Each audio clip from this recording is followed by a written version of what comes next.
At the end of every day, we have a closeout meeting, and the production team and management kind of reviews daily production metrics, and they have a discussion about, things that can be improved, or, they'll give accolades for if they had a really good production run, low scrap rate.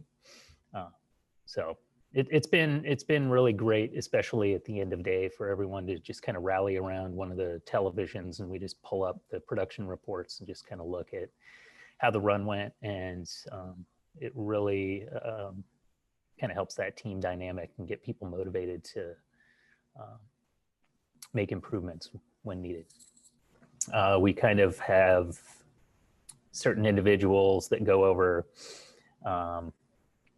different pieces of data. So our production lead will go over the production metrics. So he'll look at our yield compared to our theoretical yield, which is kind of nice now that we have that scheduling feature in sensor tracks. It'll tell you, that you're 98% of your theoretical yield for this particular job.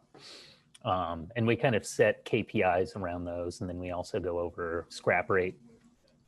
And we have KPIs set up for that as well. We try to keep everything rework and scrap below 2% of the yield. And then go over downtime reasons, OEE, just kind of look at how things performed.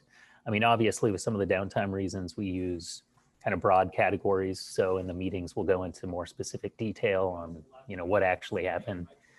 And they'll kind of discuss ways to make improvements.